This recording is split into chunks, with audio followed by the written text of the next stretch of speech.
You know that moment after a conversation ends, when everything you said starts replaying in your head, not just once, but over and over again. You remember the pause before you answered, the tone of your voice, that one sentence you wish you could take back. And suddenly, something that lasted 5 minutes follows you for the rest of the day. There is a certain kind of person who does this more than others. They do not just experience moments, they revisit them, analyze them, and dissect them. And from the outside, it is easy to misunderstand. People might say you think too much, that you are too sensitive, or that you make things more complicated than they need to be. But that framing misses something important, because this is not really about thinking too much. It is about trying to feel safe in a world that has not always felt predictable. What most people call overthinking is often something else entirely, a pattern, a system, a way your mind learned to operate for a reason. Overthinking is not just mental noise. It is your brain trying to anticipate outcomes before they happen. From a psychological perspective, it is closely tied to cognitive forecasting, your mind's ability to simulate future scenarios, the same system that helps people plan, prepare, and avoid mistakes. But in some people, that system becomes more active. When the brain's threat detection centers are more sensitive, the mind starts scanning for possibilities more frequently, not just obvious dangers, but subtle ones, like social cues, tone shifts, and what someone might have meant instead of what they said. So instead of moving on from a moment, your brain keeps it open, as if it has not finished solving it yet. It is not trying to torture you, it is trying to protect you. If you look a little deeper, that pattern usually did not appear randomly, it was shaped. People who overthink often grew up in environments where understanding what was not said mattered just as much as what was, where reading the room was not optional but necessary. Maybe emotions around you were unpredictable, maybe reactions felt inconsistent, maybe you learned quietly that being one step ahead could prevent discomfort, conflict, or disconnection. So your mind adapted. It became observant, reflective, and careful. It started running simulations not because you enjoy it, but because at some point it worked. It helped you navigate things other people did not even notice. And over time, that ability did not turn off. It just became part of how you move through the world. This way of thinking is not inherently a problem.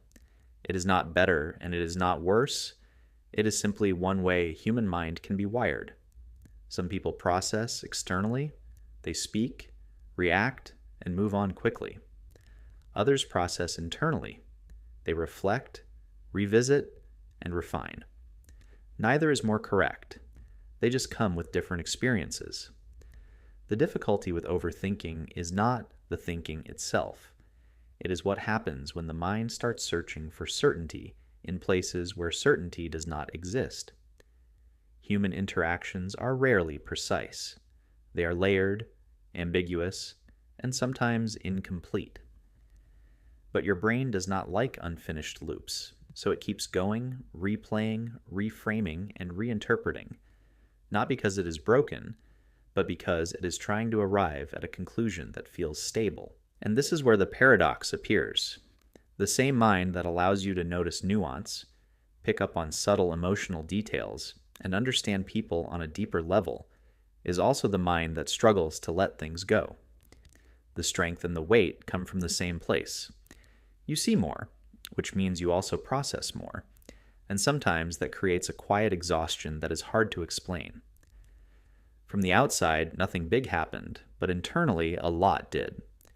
A simple message, a short interaction, or a small shift in tone can expand into something much larger inside your mind. Not because you are exaggerating, but because your brain is wired to explore every possible meaning. There is a cost to that, not in a dramatic way, but in a subtle ongoing one. It can make it harder to feel finished with a moment, harder to relax into uncertainty, and harder to accept that not everything needs to be resolved. But at the same time, it is also what allows you to be thoughtful in ways others are not, to consider perspectives people miss, to be intentional with your words, and to care about impact, not just expression. There is a depth there, a kind of quiet awareness, and it does not need to be removed. It just needs to be understood. When you understand what your mind is doing, it stops feeling like something that is happening to you and starts feeling like something that makes sense. Those loops and what if scenarios are not random. They are the echo of a system that learned that paying attention mattered, that being careful mattered, and that getting it right mattered. Even now, your mind is still trying to take care of you in the same way. Not perfectly, but sincerely. You are not broken for thinking this way. You are someone whose mind learned to look a little closer, stay a little longer, and search a little deeper.